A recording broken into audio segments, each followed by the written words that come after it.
Welcome to my channel Learn Easy with Pooja-12. Hello everyone, आज आपण शिकणार आहोत 4th स्टँडर्डच्या इंग्लिश टेक्स्टबुकमधील 1.3 लेसन गज्जू द बफेलो. तर गज्जू कोण आहे? गज्जू एक बफेलो आहे. तिची ही एकदम मजेशीर स्टोरी आहे, ती आपण बघूया. इथे बघा काय दिलंय. Do you have a pet animal? What is it's name? म्हणजे तुमच्याकडे पेट ॲनिमल आहे का? तर याचा आन्सर तुम्ही लिहायचा आहे. तुमच्याकडे असेल तर नसेल तरी पण लिहायचं विचार करून की काय आन्सर लिहाल. की I have a pet animal. मग डॉग असेल तर मोती, त्याचं नाव काय आहे ते इकडे लिहायचं आहे. कमेंटमध्ये सांगा बरं कोणाकोणाकडे पेट ॲनिमल आहे. Name some domestic and wild animals. आता डोमॅस्टिक आणि वाईल्ड तुम्हाला तर लहानपणापासून शिकवलेलंच आहे. मग तुम्ही डोमॅस्टिक आणि वाईल्ड ॲनिमल कोणते कोणते आहेत हे पण बघा. जमलं तर कमेंटमध्ये मला सांगा, ठीक आहे. आणि त्याआधी तुम्हाला जर आपले व्हिडिओ आवडत असतील तर आपल्या चॅनलला सबस्क्राईब करा, लाईक करा आणि शेअर करायला तर अजिबात विसरू नका. चला तर आपण रीड करूया आणि मी तुम्हाला त्याचा मीनिंग सांगते. Priya, Amar and James live in a small village. Gajju, the buffalo, was their good friend. They used to play with Gajju and give hay to eat. आता बघा तिघं जण इथे पिक्चरमध्ये दिसत आहेत ना तुम्हाला. प्रिया, अमर आणि जेम्स हे काय असतात, एक छोट्याशा गावात राहत असतात. आणि गज्जू ही मगाशी सांगितलं ना एक बफेलो आहे. आणि बफेलो काय असते, त्यांची फ्रेंड असते. आणि मग ते रोज काय करतात, तिच्याबरोबर खेळायला जातात आणि तिला खायला पण देतात. One night it rained heavily. By morning the rain had stopped. There was muddy water everywhere. आता एक दिवशी काय होतं, रात्री भरपूर पाऊस होतो आणि मग काय होतो, रात्रभर पडतो, सकाळी थांबतो. दुसऱ्या दिवशी काय होतं, पाऊस थांबतो पण सकाळी सकाळी आपण बघा पाऊस भरपूर झाला. दुसऱ्या दिवशी सकाळी आपण जर बघितलं रस्त्यावर सगळीकडे घाण चिखल झालेला असतो ना, तसंच मडी वॉटर म्हणजे काय, चिखलमय सगळं पाणी झालेलं असतं, चिखल झालेला असतो एव्हरीवेअर, म्हणजे सगळीकडे. Priya, Amar and James sell paper boats in the puddles. They came to play with Gajju. आता हे तिघं काय करतात, प्रिया, अमर आणि जेम्स सेल पेपर बोट म्हणजे कागदाच्या होड्या बनवतात. आणि पडल्स म्हणजे काय, हे बघा इथे दिसतंय तुम्हाला. असं जेव्हा खड्डा असं असतात कुठे रस्त्यामध्ये, त्याच्यामध्ये पाणीच असतं, आपण त्याला डबके बोलतो, त्याला पडल्स असं बोलतात. त्यात ते मुलं काय करतात, पेपरच्या बोट बनवून सोडतात आणि गज्जू बरोबर खेळायला येतात. Gajju was happy and started dancing in the mud. Splash, splash! The muddy water got splashed on everyone. Oh no, our clothes got dirty, said Priya.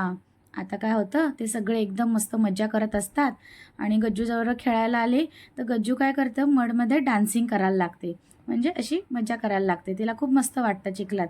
त्यांना छान, प्राण्यांना छान वाटत असतं, म्हशीला, गाईला वगैरे. मग ते काय करतात, सगळं डान्स केल्यामुळे ते सगळं काय होतं, स्प्लॅश म्हणजे सगळा चिखल उडतो. असे सगळे बोलतात ना, तुषार उडतात पाण्याचे असे. ओके, चिखलाचं पाण्याचं असतं पण ते सगळ्यांच्या अंगावर उडतात. मग प्रिया काय बोलते, अरे बापरे, आता आपले कपडे काय झाले, खराब झाले. या बघा ड्रॉइंगमध्ये दिसतंय आपल्याला सगळं चिखल उडतोय की नाही मुलांच्या अंगावर. We need to take a bath otherwise आई will scold us, said Amar. आता अमर काय बोलतो की आपल्याला बाबा आता आंघोळ करूनच घरी जायला पाहिजे. असे कपडे जर आपण असंच घरी गेलो आणि आईने जर बघितलं तर आई काय करणार, आपल्याला आता ओरडणार. Let's go to the river, said James काय बोलला, चला मग नदीवर जाऊया. Come on Gajju, I will give you bath, said Amar. But Gajju did not want to take bath, so it run away. Where is Gajju? asked Priya. There, behind the tree, said Amar. When they reached near the tree, Gajju was not there. आता बघा काय बोलतो, James बोलतो चला नदीवर आंघोळीला जाऊया. तर अमर काय बोलतो, चल गज्जू, तू पण चल, आम्ही तुला आंघोळ घालतो. पण गज्जूला काय आंघोळ करायचीच नसते. गज्जू काय करते, तिकडून पळून जाते. मग ते शोधायला लागतात. प्रिया बोलते, अरे गज्जू कुठे, बरोबर. मग काय होतं, अमर बोलतो, ती बघ तिकडे झाडाच्या मागे लपले. तसेच ते धावत धावत काय होतात, झाडाजवळ जातात, पण गज्जू तर तिकडे नसते. आता बघा ते काय, have you seen Gajju the buffalo, ask Amar to the green grocer. It is right behind the wall replied the green grocer. आता काय होतं, ते एका ग्रीन ग्रॉसरवाल्याकडे येतात, म्हणजे भाजीवाल्याच्या इथे येतात आणि विचारतात की गज्जू, एक बफेलो आहे गज्जू नावाची, तिला तुम्ही बघितलंय का? तर तो लगेच आन्सर देतो, हां बघा तिकडे भिंतीच्या मागे आहे वाटतं. The children were unhappy. They turn back to the river and set on the rock. Suddenly the rock move. धूम धूम. All fell in to the river.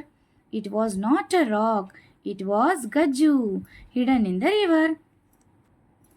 आता ते शोधून शोधून दमतात आणि नाराज होतात ते सगळे.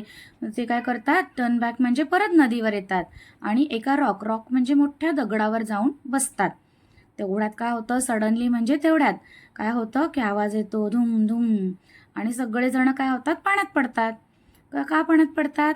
तर ते जिकडे बसलेले असतात तो काही रॉक नसतो. त्यांना असं वाटतं की तो रॉक आहे, कारण तो ब्लॅक वाटतो ना, म्हणून त्यांना वाटतं रॉक आहे. पण तो रॉक नसतो, तर ते काय असते, ती गज्जूच असते, पाण्यामध्ये लपलेली असते.